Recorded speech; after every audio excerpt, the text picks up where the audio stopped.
Good morning and welcome to the David and David on Real Estate podcast. We are today on episode number 163, and we have Jodi Simpson back joining us again, and we're going to be talking about her investment journey.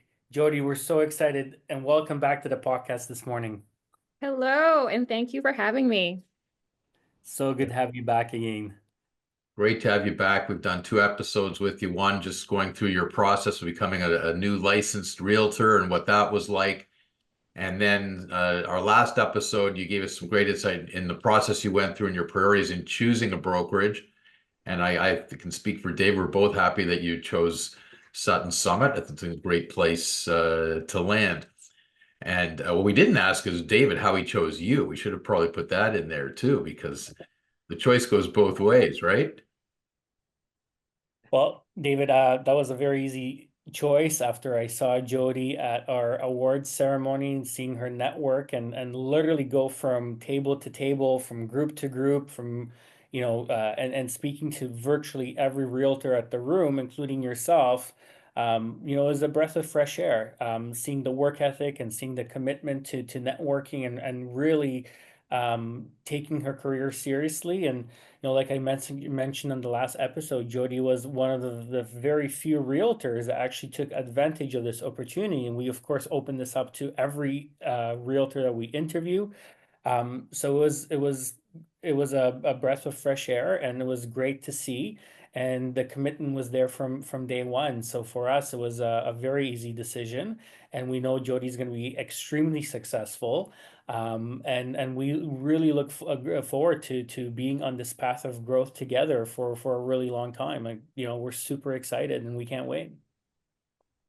Yeah, I'm so excited as well. And I know there's always another factor. I think David didn't say it, but I think it's probably there. David's got a passion for realtors, not just selling houses and doing it, but investing. He loves the investment part of it. He's always encouraging everybody in the industry to invest themselves. So I think David, I don't want to speak for you, but just knowing that Jody's got this background in investment makes her more interesting and like a good fit for bringing her into your brokerage. I mean, that goes without saying. I think real estate is 3 feet away from gold, right? I think it's the best way of building wealth. And um, hearing that Jody bought her first property right out of university and really made that a priority, I think it speaks volumes to the type of agent and the type of person that Jody is, and how she can help other people achieve the same sort of success that she achieved very early in her life. And we talked a lot about that, even on the first interview, is like, how do you set yourself apart from other realtors? How do you really, help your clients look at real estate from a different lens, and what's your superpower? And we both agreed that, it's a great way to sort of, really build your career on that foundation. And I think we're both really excited about, helping people build wealth and going in that path together. And Jody, I think living and doing that by example is a great way to sort of showcase people, the whole idea that, hey, I did it, so you can Right. do it as well. We talked about that as well, and I think that's a great way to sort of market yourself.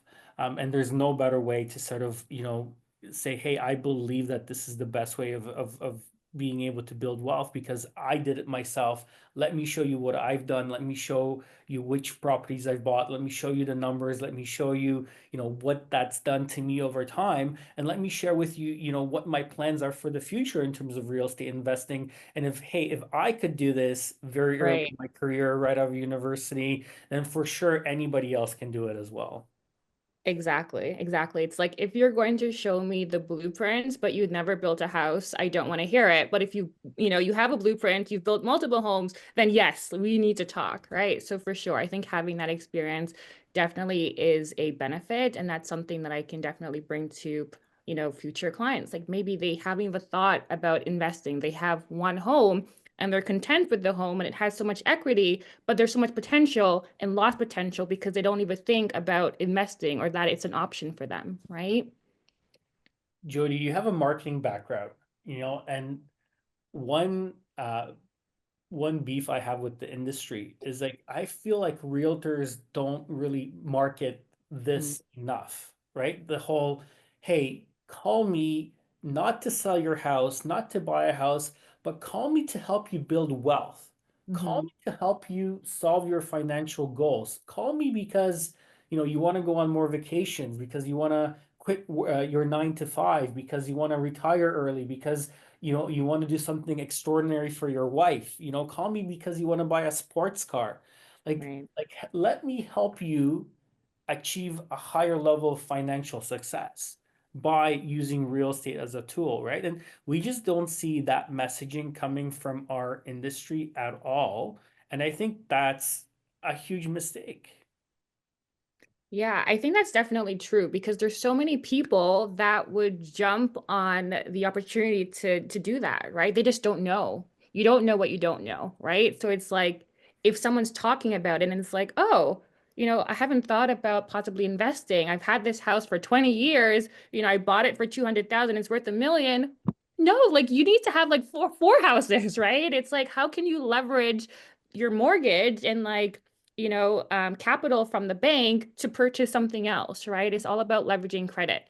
So it's like, they don't know. So we should definitely be talking more because I think there would be a lot of people that are interested in, building that wealth for themselves and their family, right?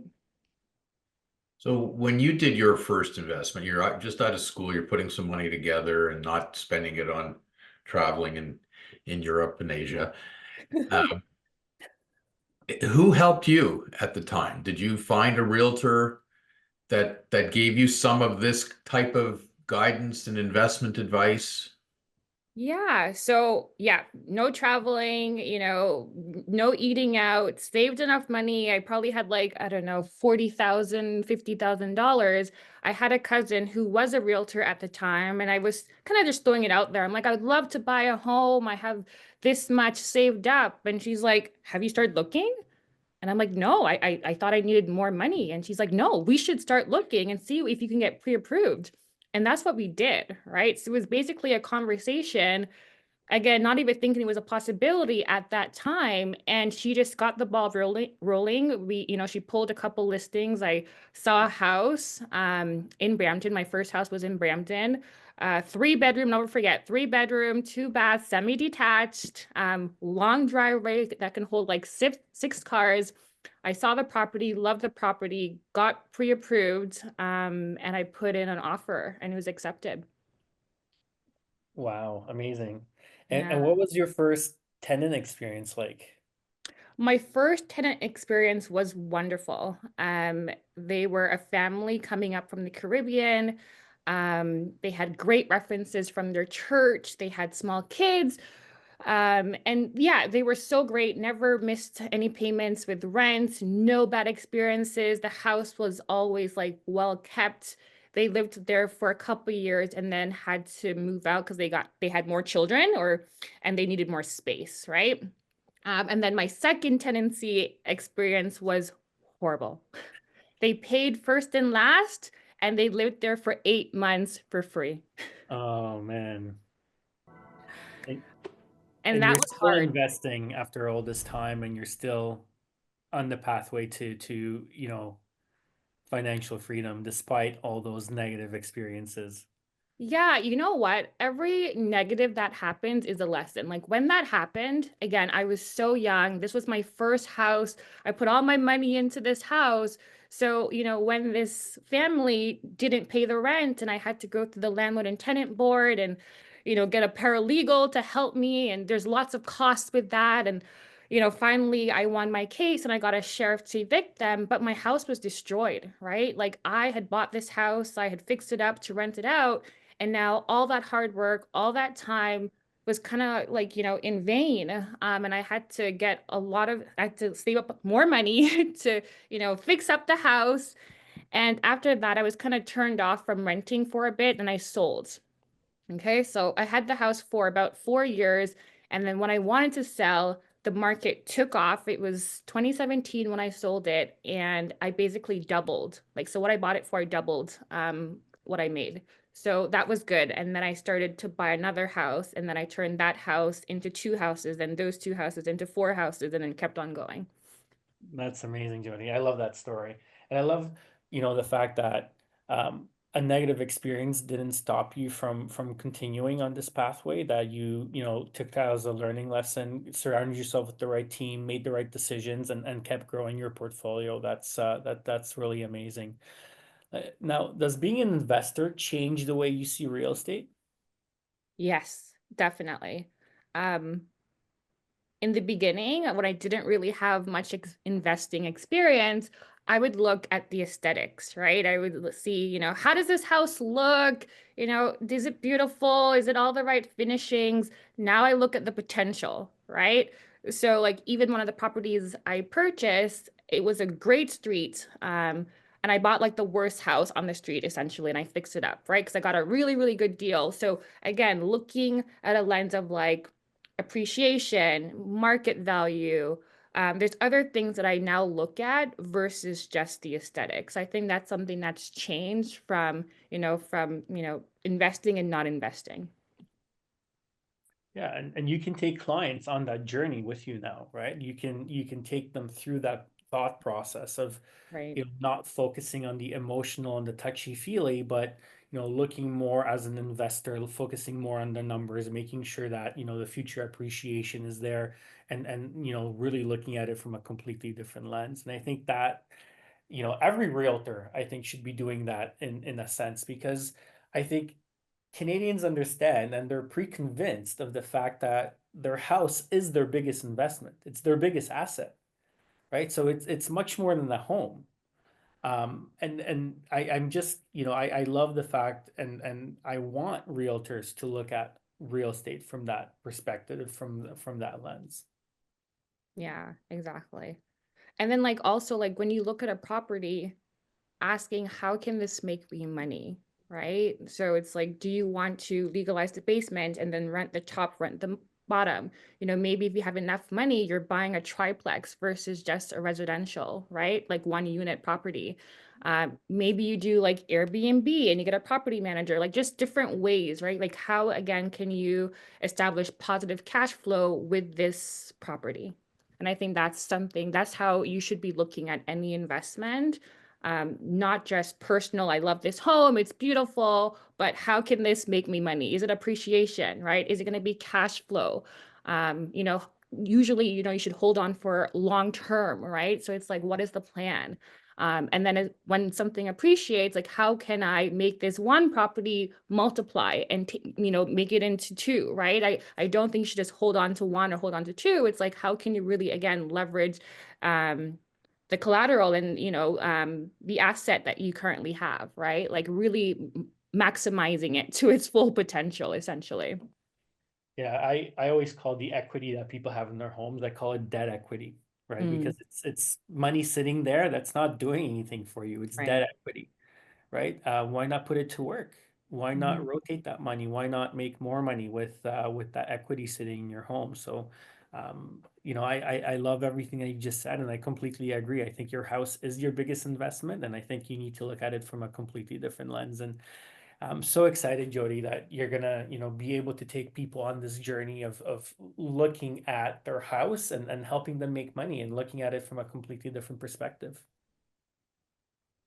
And I think one of the biggest fears that people have on this is just becoming a landlord and not knowing how to be a landlord and then having the tenant from hell experience that you had. But when you're an experienced investor yourself, you give them the comfort. You're not alone on this journey. We're going to pre-qualify the tenants that are coming in. I learned that the hard way. You can tell them I learned that the hard way. Yeah. I had a great tenant, and then I thought, okay, tenant's a tenant. And then you get the nightmare. Okay, Mhm. if you go back, you never would have accepted that nightmare tenant. You would have, right? So now you've learned from this. So that experience you bring to the table. So Right. I'll help you be a good landlord. I'll help you get the right tenants. Yes, there's always that risk. There's a risk in everything, but there's a process to go through. So I can help put your mind at ease about that part of it and then show you all these different paths to success, whether it's through the equity, through the cash flow, whatever. Exactly, David. Like that is one thing because I will say after that one experience, it has never happened again. Like I kind of have like my screening checklist down to a science and I use it every time. And even now I have the best tenants. So definitely something that I can help my clients with because I went through it. And just things that no one thinks about, right? Like having a conversation with your potential tenants. I think it's so important. It's going to be a relationship. You're going to have to deal with them. They're going to have to deal with you. You should meet them, right? Whether it's going to be a Zoom call or in person, it is so important. And I did not do that the first time, or with those tenants, and I regret it. But that's something now I always implement, right? And reading between the lines, asking certain questions, and reading between the lines to really get a sense of people's character, right? So yeah, definitely something I can share with my clients to help avoid that to happen from happening to them for sure. And Jody, you are not a 1 week old realtor. Okay. On paper, you might be, Mhm. but you've got a wealth of experience already behind you because you've had this investor experience and you understand the process. You understand the buying and the selling and the fixing up and getting tenants and making investments and cash flow and all that stuff. So you've got a wealth of experience way beyond your 1 year of actually being licensed in the field. And that's a great marketing tool that you could have, anybody you meet, because that's a problem for someone that meets a brand new realtor. Oh, why should I give you my listing? Like, what have you done? You got no success behind you, right? So unless it's family and friends, which is where most people start out, it's hard to have credibility. But you've Right. got that credibility. You've got a great story that you can market yourself right now as an experienced, seasoned professional who's been through transactions. So you're off and running. So nothing but success in the future for you, I think, Jody. Oh, 100. thank you, David. That's very kind of you to say. And you mentioned something which I do also just want to like highlight for, new agents as well, that because you're kind of inexperienced, that you probably will only be servicing your family or friends in the beginning. And I also want to say to that, that could happen and that also could not happen. Like, maybe, they do, even though they're your friends or your family, they might still want to work with someone who is more experienced, or maybe they already have a relationship with an agent, and they might not want to use you. And just really being not taking things personal, I think is some advice I would give to a new agent, like not taking things personal, and also again, being resilient. I think being resilient and just bouncing back from like rejection is so, so important. So, just one piece of advice that's also advice for myself. When I reach out to people and yes, they want to use me, great. And there is a door that closes, it's okay, right? Like there's more doors. So, again, just being resilient, bouncing back, moving in strides even after a no, and keeping your head held high. Yeah, I think that's all part of the abundance mind frame, right? Like when you look around through any window, you see real estate everywhere you look. So Yeah. there's so much business out there. You just have to go out and get it. Yeah. And just because you hear a no doesn't mean it's no forever, right? It's just a no in that moment. And as a entrepreneur, as a professional, it's your job to give them a call again and ask Right. the question a second time because maybe the timing wasn't right or maybe Right. the universe didn't align. But it doesn't mean it's a no forever. It just means it's a no in that moment. Mhm. And the same goes for family or friends. If a friend uses a different realtor, that doesn't close the door of you never doing business with them ever again. It just means that right now wasn't the right time, but that door might open up in the future. So how you handle that situation, how you handle rejection, Yeah. is also really, really important. Don't burn bridges and always have a long-term outlook on business, on life, and your brand. It goes back to branding as well because your brand is so important, and how you handle rejection is a Yeah. direct reflection on your brand. And that person's going to say, you know what, I made the right decision. Right.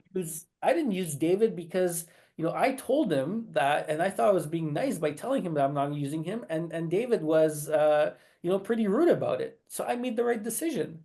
So by having the wrong reaction to them not using you, you're just going to solidify their decision-making process instead of handling it with a white glove, and keeping your head held high and being that true professional. If something doesn't go right with that relationship with the agent that they chose, guess what? Now you're gonna be the first person that they call, and they're gonna say, you know what, I made such a big mistake. Jody, how quickly can you get down here? We really need your help, right? And Yeah. that's I think it's so astute that you have that mind frame and that you think along those lines. And I completely agree with David Korman. I think you have a wealth of experience underneath you, and I'm excited. I'm excited to see what the future holds. Yeah, I'm excited as well. And thank you so much. Again, David, those were very kind words for you to say. And yes, also just, reminding myself that I do have this experience, that I'm not, on paper, yes, a week and a half, license, but I do have all this knowledge that I can share and bring to my clients as well, and really using that to my benefit and strength. And your marketing background. Exactly. Yeah. Right? And you Yeah. can tell every client about this. Well, I gotta, here's my history. A marketing background. I understand marketing. I understand selling, and now I'm in the real estate field. And I've been an investor for, not a week. It's back to 2013. You've been doing this, a bunch of property. You've got stories to tell, successful stories to tell, of your path. So I think you're way beyond what most realtors starting out get to be and explain to themselves. It's hard for them to say, "Hey, I know nothing. I've done nothing, but now I'm licensed. Like, now what?" Okay. Right. Well, David says, "Well, here's your fishing rod. I'm going to teach you how to fish, and go fish." Go fish. Yeah, yeah, yeah. Jody, I want to end this podcast by asking you, so what is your investment goal for the future? That's a great question. Um, I think I have like a couple more things up my sleeve. Like right now, I'm just focused on, generating leads, building my database, gaining my buying power again, since I'm not working full time, right? But I've always wanted to buy a like 5 bedroom house in Blue Mountain, like cottage country, that I could probably Airbnb out. So that's something that's on my list, and I've been talking about it for years, and I finally want to make that hopefully reality in the next upcoming years, and also like a lakefront condo in Burlington. So those Wow, are like, yeah, amazing. I love that. yeah. But Blue it is a Mountain. lot harder when it's just one person purchasing. Like there's only so much buying power that one person has. So eventually probably looking for partners as well to Mhm. invest with, which will make it a little bit easier. And then, maybe like with a partner, also looking to invest in more properties as well. But I'm always looking, like I'm every year I used to have this, well, I have my financial advisor and my lawyer, and every year they're like, okay, are you buying something else? Like they used to call me just to be like, okay, what's happening? You buying something new? Because I'm always looking. I feel like, why stop? If you can get more, why not acquire more? And you motivate the people around you, like, your accountant, your financial advisor, your lawyer, they're probably looking at, your success record, and they're saying, if Jody can do it, I should be doing it too. Hmm. Right? And now that you have your real estate license, you can just connect all those dots together. That's the first place I'd be reaching out to is your sphere of influence, the people I've worked with so closely in the past.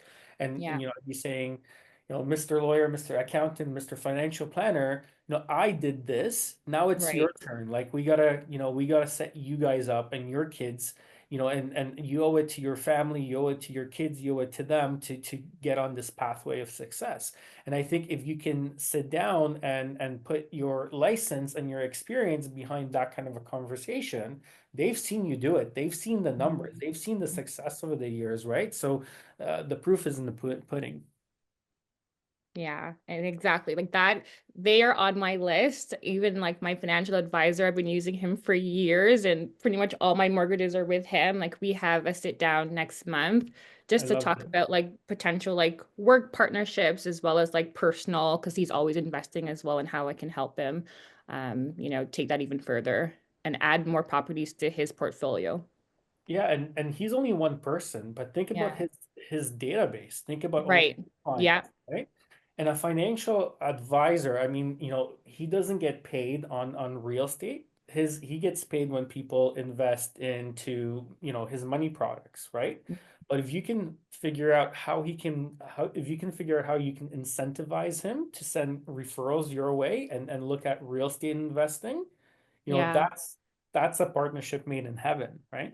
Well, that's the thing. I'm actually going to become a partner at his branch. So, like, if there are new clients that come through that particular banking institution and they don't have a realtor, I would be an option that they'll provide to those potential their clients. Love it. Love Yeah. it. Yeah. And even asking him like, hey, set up a meeting once a year and I'll help, your existing clients tap into more financial wealth through real estate investing. Mhm. Like that's, a That's a great good point. benefit that a financial advisor can provide to his existing client base, right? Yeah, I You've love done it. that. You've already done it. So you can actually sit down and show them the numbers and show them what your investing journey has been and get his clients who are already thinking, along the right financial lines, what Mhm. they can do to really elevate their financial success, right? So, tapping into some of these relationships that you've built over the years is so powerful for you, right? Um, and exciting for everybody that's going to be sort of benefiting from what you're offering. But imagine the benefits that his clients are going to get if they can, copy your financial journey, right? Yeah, that is like gold. Thank you so much, David. That's like a nice little golden nugget that I just jotted down, and I'll definitely bring that up. Well, you know what? This is just the beginning of what's to come, right? So I think we're just basically scratching the surface together. Hmm. I'm So you so probably excited. didn't expect, Jody, that you get mentorship by doing a podcast. No, I did not. Yeah. Well, Jody, this has been amazing. We could be talking for the next 10 hours, I'm sure, but thank you so much for joining us. It was our pleasure. Breath of fresh air. I think it's such a great perspective that you bring to the industry. We're again beyond thrilled and excited, and thank you for taking the time and joining us this morning. We really enjoyed the conversation and officially welcome on board. Welcome to the industry. Thank you so much. It was my absolute pleasure and an honor to be featured or to be a guest on the podcast today. So I really do appreciate it. Great having you, Jody. And for that, we're going to waive our fees. Thank you, David. I appreciate it. Thanks again, Jody.